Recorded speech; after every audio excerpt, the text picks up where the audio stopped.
외국에서 소비가 가능한 한국 식품회사가 무엇인가? 반도체 섹터 자체가 더 이상 이제 하락을 주기는 좀 뭐 쉽지 않은 상황이다.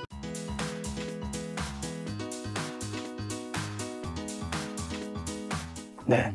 자, 이제 한국 주식으로 좀 넘어와서 원자재의 이제 상승, 굉장히 많이 상승하고 있는데, 이게 부담을 고객에게 전가할 수 있는 식음료 섹터, 좀 두 분은 어떻게 보시는지 궁금한데, 요즘 시기에는 이런 섹터 좋게 보시는 분들이 좀 많더라고요.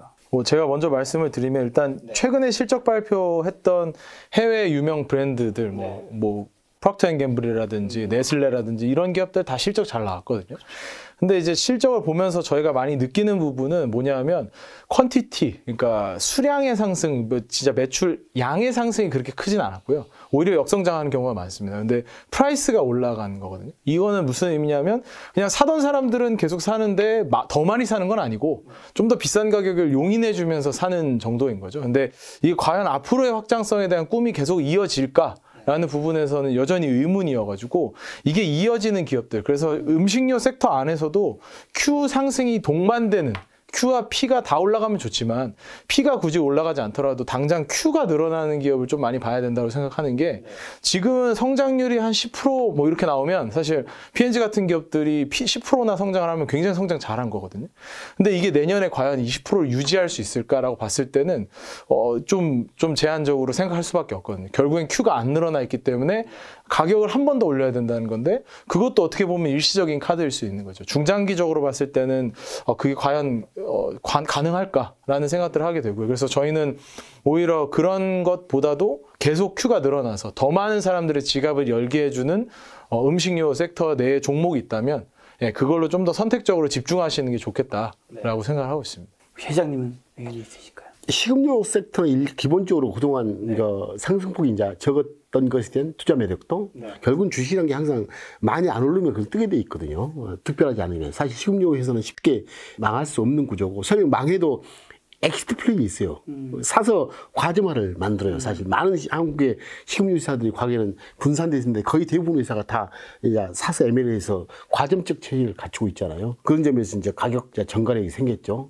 소위 말하는 가격 상승에 따른 그 수요 탄력도 굉장히 낮아요. 그러니까 가격 올려도 수요가 안 줄려. 왜? 필수품이니까. 그런 점에서 최근에 이제 원자재가 인상에 따라서 가격 인상에 따른 수요 탄력성이 낮다는 이유만으로 가격 전가력이 존재하고, 결국 원가 좀 떨어질 거 아닙니까? 밀가루 또 만들면. 그럼 그때 떨어질 때 원가율이 떨어져서 이익이 나는 두 번째 구간이 있을 것 같아요. 그럼에도 불구하고 Q는 제한돼 있겠죠.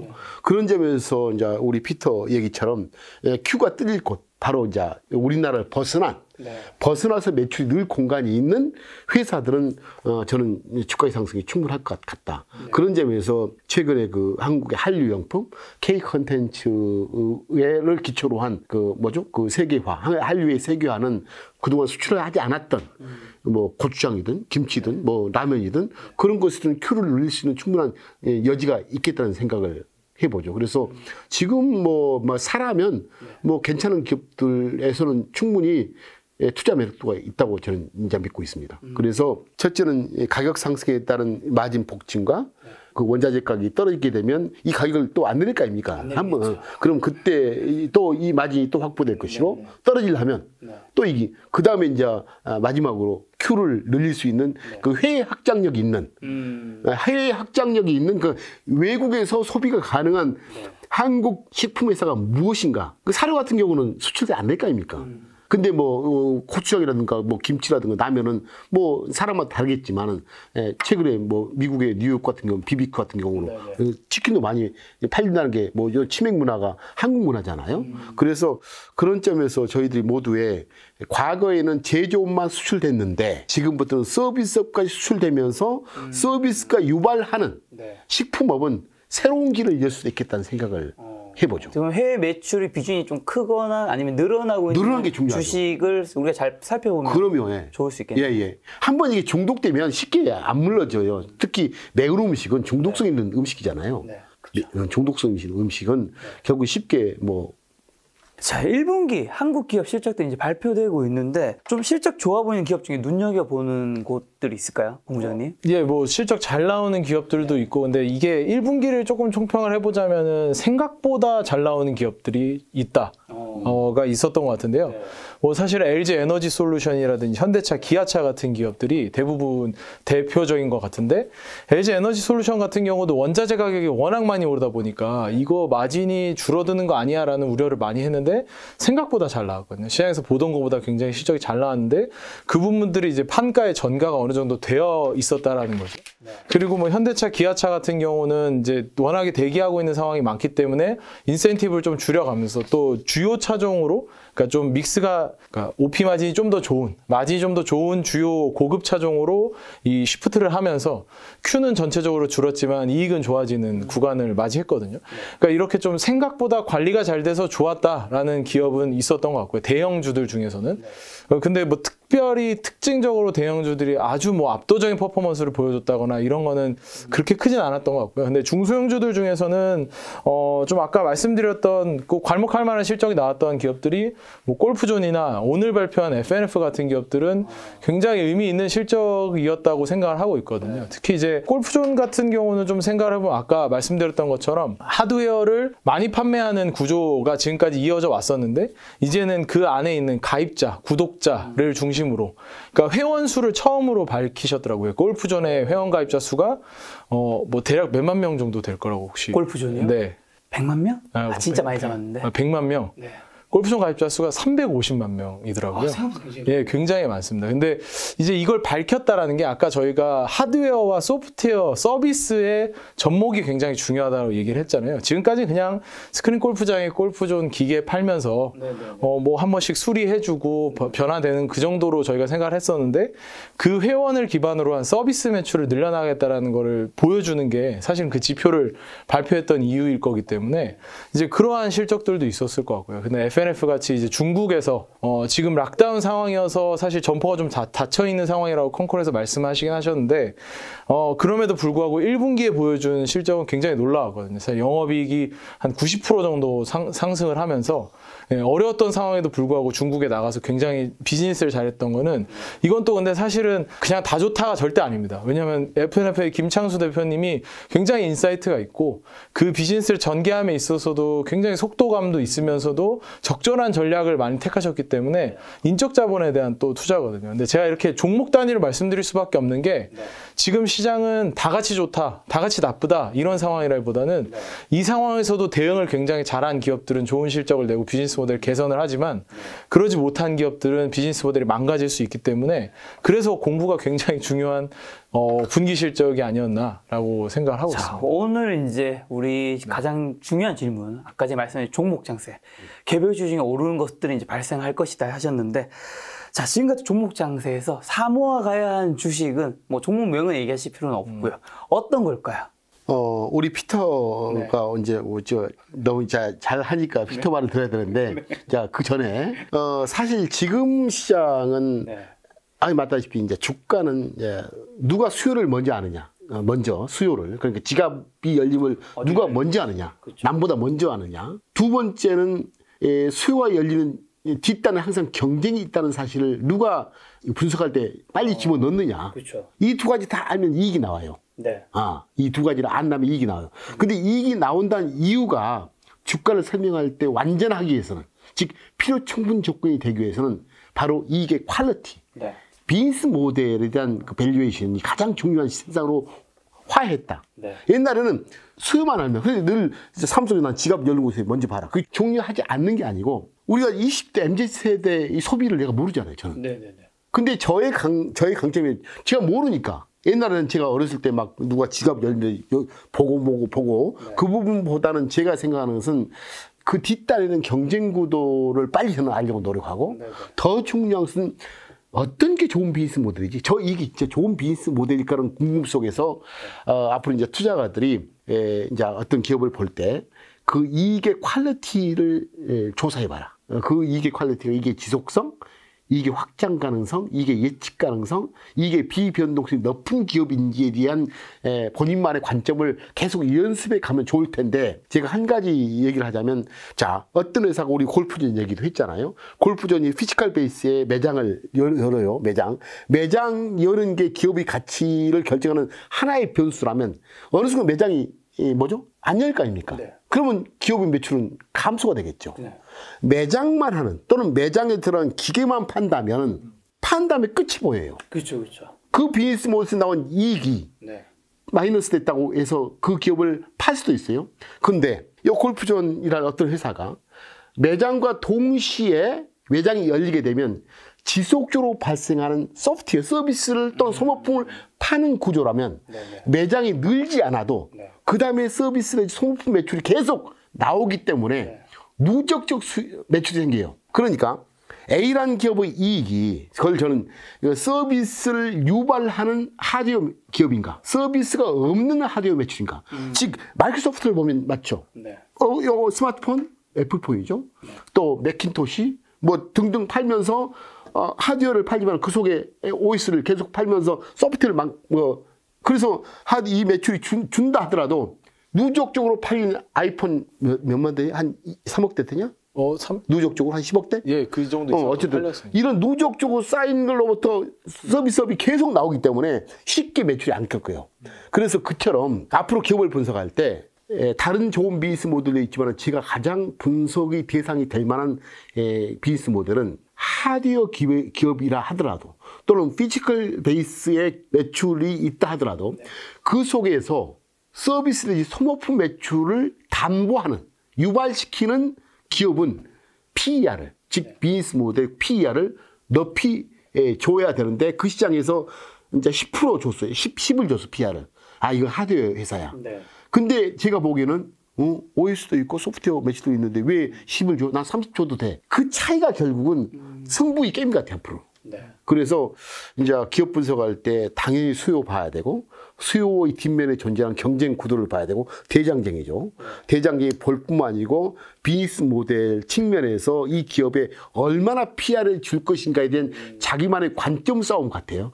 시장에서 PR을 15 줬을 때 나는 PR 이거 50 줘야 돼. 50 줄 만한 근거가 돼. 그 근거를 발견하면 3배의 남보다 3배 높은 상승률 주요하고 또 거꾸로 야 이거 엄청나. 그래 PR 15 줬는데 15 줬는데 거꾸로 보니까 이 이익이 별로 안 좋아요. 난 PR 이거 7 줘도 돼. 그러면 주식을 팔든지 안 사면 되잖아요.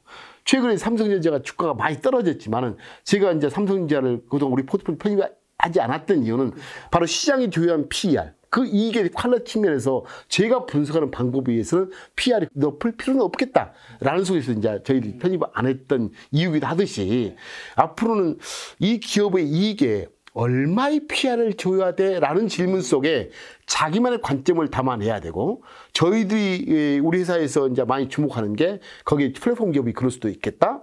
그러면서 그 중에서도 서비스 내지 소모품을 유발시키는 하드웨어를 판매하는 회사는 PR을 좀 높게 줘도 되지 않겠어? 라는 이제 질문 속에 우리 이제 골프진 얘기를 피터가 이제 하고 있는 말씀하신 그 하드웨어 같은 것들은 좀 일시적인 이익이라 그렇죠. 소프트웨어나 서비스는 지속 가능. 그리고 전에 팔렸던 하드웨어에 계속 팔잖아요. 그러니까 어떤 회사가 하드웨어만 판다면 100개 판다면 매출 증가율이 없겠죠. 100개 판다면. 근데 서비스업을 내장하고 있다. 하면은 작년에 3년 전에 팔았던 300개에 대해서 서비스가 등장하잖아요.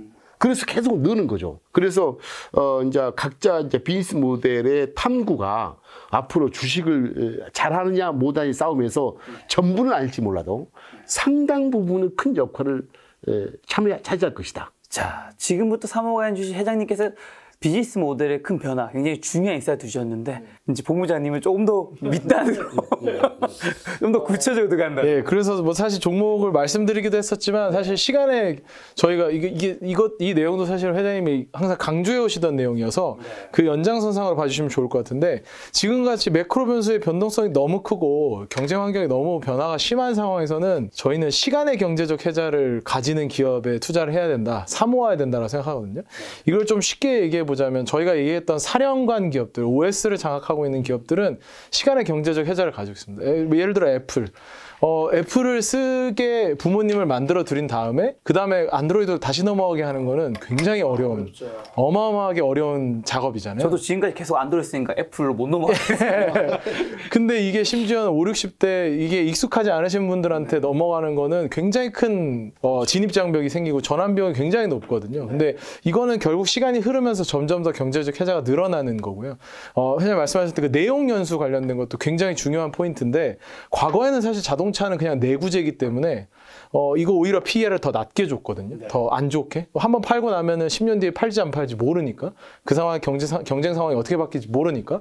근데 그동안 그걸 쓰면서 그 안에서 서비스를 누렸던 사람이 과연 다른 걸로 넘어갈 수 있을까? 그러니까 저희가 이제 FSD를 직접 해보지는 못하지만 미국에서 하고 있는 사람들의 얘기를 들어보면은 이게 정량적으로 얘기하기 어려운데 정성적인 게 좀 많습니다. 저도 이제 지금 현재 국산 차를 타고 있어서 FSD는 아니지만 이제 오토파일럿 같은 비슷한 기능을 써보면 이거는 좀 약간 차선을 나갈 때 나가지 않게 툭툭 쳐주는 이런 느낌이거든요. 있어요. 근데 테슬라 같은 경우는 가운데를 딱 맞춰서 가는 느낌이 나요. 이게 주행 질감이 다르다 그러죠. 근데 이 부분은 정말 아마 머신러닝이 엄청나게 강화돼서 점점 더 혜자를 쌓아 나간 걸 거고요. 그게 약간만 바뀌어도 사람의 불안감은 극대화될 수 있기 때문에 이러한 서비스들은 시간의 경제적 혜자가 충분히 있는 서비스들인 거죠. 그리고 제가 말씀드렸던 골프존도 마찬가지고요. 그러니까 이런 서비스를 한번 쓰기 시작하면 저희가 지금 카카오 골프 같은 스크린 골프도 들어오지만 여기 한번 락인이 되어 있으신 분들이 과연 특히나 또 5, 60대 분들이 골프존으로 로그인 하시던 분들이 갑자기 카카오로 로그인 하라 그러면 과연 넘어갈까? 물론 MZ는 쉽게 접근할 수도 있습니다. 다른 요소들로. 근데 이런 시간의 경제적 혜자가 있다라고 생각하는 기업들을 계속 삼오신다면 굉장히 좋은 구간이 아닐까라고 생각을 하고 있습니다. 네. 자, 그러면 우리가 이제 코스피 시가총액 상위 종목 섹터 한번 좀 진단 좀 해볼까 하는데요. 자, 5개 섹터죠. 반도체, 2차전지, 인터넷, 자동차, 바이오인데, 많은 국민들의 이제 애증의 종목이 되어버린 이제 삼성전자와 SK하이닉스가 있는 이제 반도체 섹터. 본부장님 어떻게 보시나요? 아마도 이제 코스피의 내용이니까 국내 운용을 하고 있는 제가 좀 많이 말씀을 드릴 것 같은데, 반도체 섹터 자체가 더 이상 이제 하락을 주기는 좀 쉽지 않은 상황이다. 결국엔 하방은 어느 정도 경직되어 있는 상황이다라고 생각을 하고 있고요. PER의 레벨도 지금 이제 삼성전자가 9배, 그 다음에 SK하이닉스가 6배, 마이크론 같은 경우가 지금 한 5배 정도까지 빠져 있는 상황이기 때문에 여기서 더 지나치게 매도가 나올 만한 구간은 아니라고 생각하고 있습니다. 하지만 여전히 좀 불확실한 상황들이 있다고 생각하고 있는데요. 반도체 한정에서는 아니고 이제 삼성전자에 대해서 좀 이야기를 해보자면, 삼성전자에서 저희가 좀 이익의 훼손이 가장 많이 있을 거라고 생각하는 부분이 사실은 핸드셋, 스마트폰 사업이거든요. 그러니까 IM 사업부가 생각보다 지금까지 이익에서 차지하는 비중이 높습니다. 10년 평균으로 보면 36.9% 정도의 영업이익에서 비중을 차지했고요. 이번 분기의 실적에서도 굉장히 중요한 비중을 차지했고요. 2021년에 전체 영업이익에서 이 핸드셋 사업부가 차지한 비중이 26% 정도 됩니다. 근데 올해 같은 경우는 좋았던 건 뭐냐면 삼성전자가 새롭게 꺼내는 기술들로 인해서 삼성전자의 플래그십 모델, 수익성이 좋은 플래그십 모델인 S 시리즈가 좀 잘 팔릴 수 있는 구간이었습니다. 그리고 작년부터 올해까지 중국은 이제 미국과의 무역 분쟁도 있었고, 거기에 이제 공급망 이슈까지 생기면서 새로운 신모델이 안 나왔거든요. 근데 이 신모델들이 아마도 한 2분기 말쯤부터는 중화권에서도 나올 겁니다.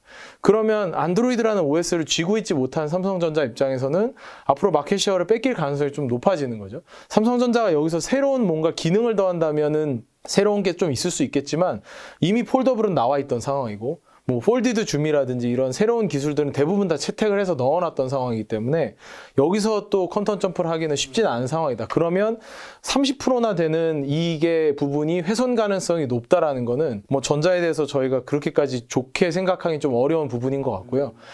전자가 워낙 많은 사업부들이 있기 때문에 하나씩 떼서 투자 포인트를 저희는 좀 대응을 하고 있거든요. 그래서 반도체 같은 경우도 가격 상승 부분은 사실 누구도 알지 못합니다. 전자나 하이닉스도 가이던스를 줄 수 없을 정도로 사실 알 수 없는 영역이거든요. 그러면 우리가 확실하게 알 수 있는 건 반도체의 수요량은 증가한다라는 거죠. 그래서 반도체의 공급량은 증가한다라는 거면 확실하게 알 수 있는 건 그걸 위해서 쓰이는 반도체 공정 소재는 계속 늘어날 것이다. 그러면 저희는 소재 업체에 좀 더 비중을 많이 가져가는 이것도 마찬가지로 대장장이적 관점이죠. 경쟁의 뒷단에서 그 수혜를 즐길 수 있는 기업을 주목하는. 그래서 반도체 섹터에 대해서도 소재 사업에 좀 더 집중하는 투자가 지금으로서는 훨씬 더 좋은 것 같고요. 그리고 전체 사이즈에서 봤을 때는 이 정도 사이즈 되는 지금 450조나 되는 삼성전자가 110조라는 수년금을 쥐고 있거든요. 근데 110조라는 수년금을 쥐고 있다는 건 결국에는 신사업에 대한 비전이 부재하다는 거죠. 이걸 주주한테 돌려주든지 아니면 뭔가 의미 있는 투자를 해서 새로운 길로 나서야 되는데 그 새로운 길에 대한 투자가 사실은 삼성바이오로직스 이후에는 특별히 나오는 사이즈가 큰 투자가 없기 때문에 뭐 전기차 영역도 사실 굉장히 지지부진하게 이거는 하는 건지 안 하는 건지 알 수 없게끔 뭐 물론 이제 그 고객사와 이해상충을 좀 덜 가져가기 위해서 하시는 부분도 있겠지만 이런 부분들이 확실하게 좀 액션이 있지 않으면 좀 어렵지 않을까라고 생각을 하고 있습니다. 2차 전지 섹터 그러면 LG인솔루션, LG학, 삼성의 SK이노베이션이 포함됩니다. 예, 2차 전지는 생각보다 선방했다라는 게 일단 1분기 실적에 대한 평가라고 할 수 있는데 아까 말씀드렸던 부분입니다. 그러니까 판가로 전가할 수 있는 원가 구조를 만들어 놨다는 거, 계약 구조를 만들어 놨다는 거는 긍정적인 부분인 것 같긴 합니다. 그래서 2018년에 사실 그 당시에 이제 에코프로였을 텐데 양극 물질을 판매를 하면서 그 당시에도 원자재 가격이 굉장히 많이 뛰었었거든요. 그래서 마진이 안 좋아졌던 구간들이 있었어요. 그때 이미 원가 구조를 넘길 수 있는 그런 계약 구조로 좀 많이 바뀌었었는데 이번에 시장에서 좀 간과했던 거는 셀사들이 과연 그게 가능할까?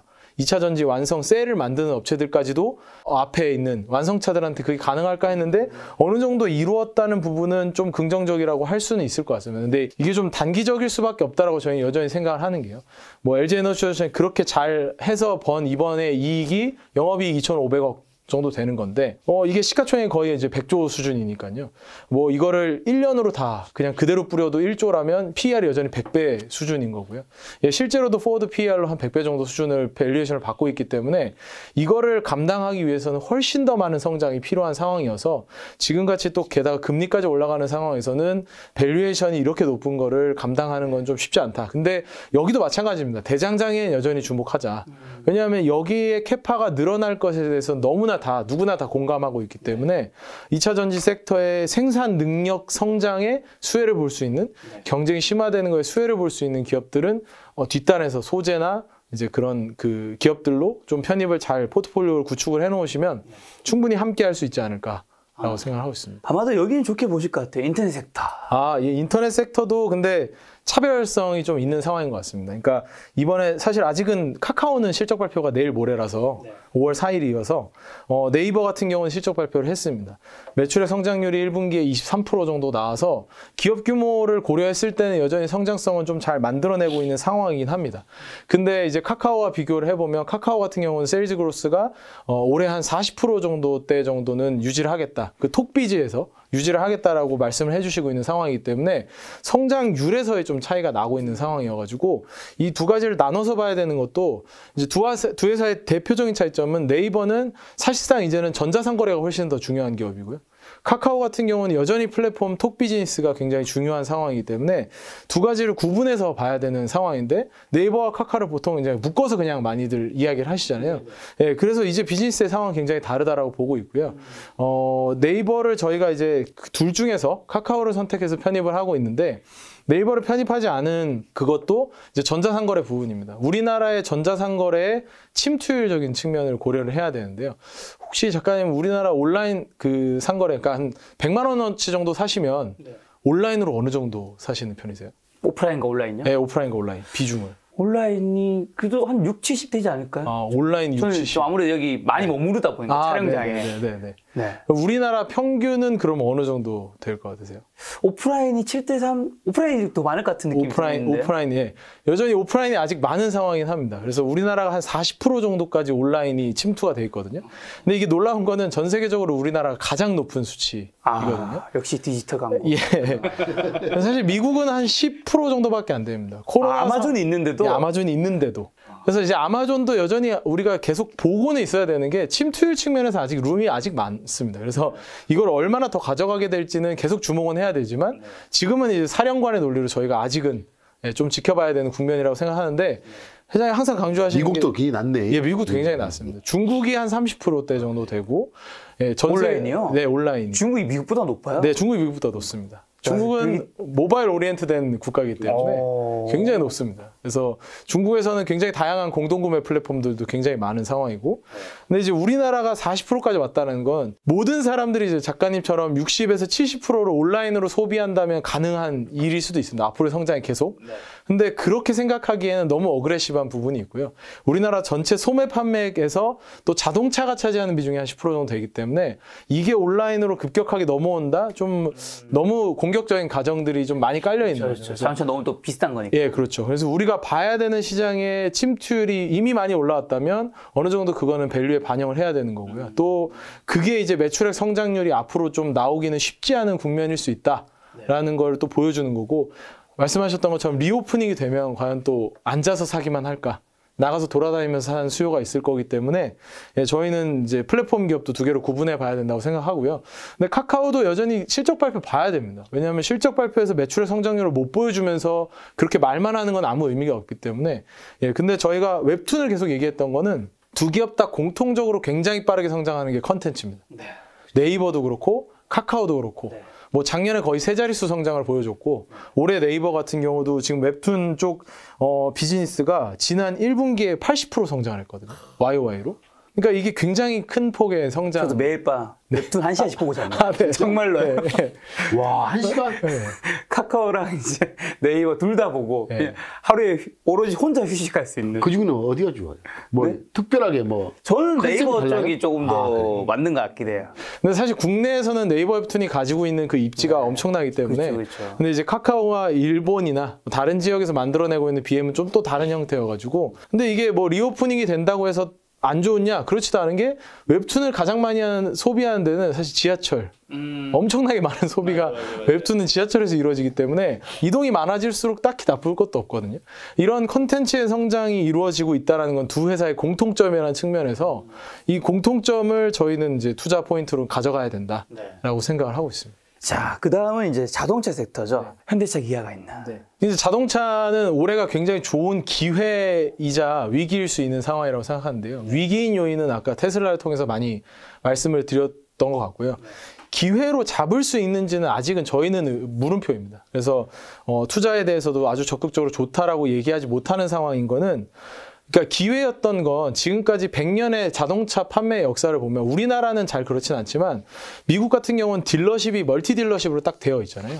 브랜드 업체들이 그 딜러한테 가져가서 딜러가 지역에서 판매를 하는 구조이기 때문에 그 딜러한테 인센티브를 주지 않으면 우리 차를 판매를 잘 안 하는 그런 구조로 되어 있었는데, 그 인센티브가 줄어든 거죠. 사람들이 차로 와가지고 줄을 서게 되는 상황들이 되면서, 그러면 딜러망을 통해서 나갔던 그 인센티브, 유통 마진을 이제는 자동차 업체들이 좀 더 취할 수 있는 기회의 상황들이 맞이했었던 게 작년 연말의 상황인데, 이게 공급망 이슈로 인해서 계속 지연이 되고 있는 겁니다. 그리고 이 상황에서 테슬라처럼 그럼 온라인으로 한 번에 넘어갈 수 있느냐? 그게 또 쉽지 않은 상황인 거죠. 그래서 이걸 얼마나 적극적으로 하시느냐에 따라서 완성차 업체들은 많이 갈릴 것 같은데, 현대차, 기아차도 굉장히 빠르게 많이 노력은 하고 계시지만 미국의 GM이나 포드가 가는 정도의 속도에 비하면 그렇게까지 적극적이라고 보긴 좀 어렵거든요. 그리고 우리나라는 사실은 이제 공장이라든지 노조라든지 굉장히 다른 좀 이슈들이 또 함께 있기 때문에 그런 측면에서는 완성차는 저희가 좀 제한적으로 상황을 보고 있는. 자, 마지막 섹터죠. 바이오. 네. 이제 바이오 같은 경우에는 이번에 삼성바이오로직스 같은 경우가 실적이 좀 잘 나왔는데, 그 포인트로 좀 말씀을 드리면 좋을 것 같은 게요. 지금까지 이제 그 삼성바이오로직스나 셀트리온 이 두 회사가 이제 바이오 시밀러를 만들면서, 특히 삼성바이오로직스 같은 경우에는 CMO라는 비즈니스를 확실하게 만들어가고 계셨었죠. CMO라는 거는 결국에 TSMC의 파운드리 같이 반도체를 가져오면 생산해주는 것처럼, 여기도 의약품을 가져오면 그 바이오 의약품을 생산해주는 생산 대행의 역할을 해오셨던 건데, 그러니까 사실 실적의 성장이 딱딱 보이거든요. 왜냐하면 공장이 지어지는 것만큼 딱딱 성장을 하게 되어 있습니다. 이게 그러니까 그 위로 얼마나 더 갈지에 대해서 그렇게 꿈을 그렇게 그리지 않아도 지금까지는 CMO로서 1공장 늘어나면 얼마까지 가능, 이 공장 늘어나면 얼마까지 가능. 이게 사실 그려진다라는 게 삼성바이오로직스 저희한테 가장 큰 문제점이었거든요. 이게 굉장히 좋은 거긴 합니다. 이 비즈니스 모델을 생각해서 추진한다라는 거, 그리고 그걸 채울 수 있는 수주를 가져온다라는 거 굉장히 좋은 거지만 시가총액의 59조라는 시가총액이 이미 많이 땡겨서 반영을 많이 하고 있기 때문에 CMO로서의 성장성은 이제 그 충분히 가시성을 가지고 있는 그 가시성이라는 게 이미 미래 가치를 좀 많이 땡겨왔다라고 생각을 하고 있는데요. 이번 분기 실적에서 좀 중요하게 보는 거는 CDO가 많이 늘어났거든요. 그러니까 CDO라는 거는 개발 단계입니다. 그러니까 삼성바이오로직스가 해주려는 게 단순하게 생산만이 아니라 개발 단계부터 함께 해가지고 이거를 생산까지 태우는 좀 더 어떻게 보면 이쪽은 얼마나 커질지 사실 알 수 없는 거죠. CDO를 하면서 이 회사의 약이 충분히 괜찮은 것 같다 하면 지분을 태우실 수도 있는 거고요. 좀 더 다양한 형태로 협력이 가능한 거고 거기에 들어가는 원재료까지도 하실 수 있는 거고 그래서 비즈니스의 확장성이 좀 더 생길 수 있는 영역인데 아직은 뭐 매출 비중에서 그렇게 크지 않기 때문에 지금 이게 과연 그 삼성바이오로직스 앞으로 5공장, 6공장까지 증설하면서 보여주겠다고 하는 생산 능력의 확장에 더하는 요소가 될지는 좀 더 지켜봐야 될 것 같고요. 거기에 더해서 삼성바이오에피스를 이제 완전히 가져왔는데 결국 여기서 이제 신약을 가야 되는 단계인 거죠. 바이오 시밀러로 성장하는 거는 많이 만들어냈고 이미 그 스토리들을 다 시장에서 알고 있는 상황이기 때문에 신약에 대한 개발이 얼마나 이루어질 수 있을지 이걸 봐야 되는 상황이라서 뭐 물음표들이 많죠, 지금 결국에. 그래서 보여지는 건 딱 공장이기 때문에 그걸 우리가 밸류를 너무 땡겨와서 줄 만한 국면은 아니다라고 생각을 하고 있습니다. 혼자서 하신다 고생 많으셨습니다. 회장님께서 가만 계셨던 건 이제 그 다음 질문들이 회장이 주로 주로 있어서. 회장님이 하실 부분들이 있어요. 우리 국내 쪽은 또 우리 피터가 그렇죠. 전문가고 저도 한 수 배우는 입장이라서 그렇죠. 오늘 많이 배웠어요. 국내 여기서 두 가지만 좀 점검하고 넘어가면 이제 회장님은 일단 이 5개 섹터 중에서는 그 중에서 지금 제일 그래도 좋게 보시는 거는 좋게 뭐 인터넷하고 바이오죠. 인터넷하고 바이오 쪽이요. 그럼 인터넷 쪽에서 네이버랑 카카오는 결국 또 해외 확장성이 굉장히 좀 중요한 상황 아닌가요? 이제 어느 쪽이 좀 더 잘하고 있는 상황인 건지 현재 진행상이 어떨까요? 그러니까 지금은 둘 중에 우열을 가리기는 좀 어려운 것 같고요. 근데 비즈니스의 스타일은 확실히 좀 다른 것 같습니다. 그러니까 네이버 같은 경우는 일본에서 웹툰 비즈니스를 하는 것만 보면 명확하게 차이가 나는데 지금은 이제 네이버도 도입하셨지만 초기에 카카오 피코마가 치고 올라왔던 건 카카오는 신진 작가들의 작품이 올라와서 하는 우리나라의 웹툰 비즈니스 모델 그대로를 가져가셔서 뭐 기다리면 무료, 일주일 기다리면 무료 이런 모델을 가져가셔가지고 일본에서 좀 완전히 새로운 비즈니스 모델 그리고 모바일에 적합한 BM을 가져나가셨는데 네이버가 라인 만가를 통해서 하시던 비즈니스 모델은 일본은 워낙 그 만화 단행본 시장이 잘 되어 있으니까 그 단행본을 모바일로 그대로 옮겨와서 하는 BM이었거든요.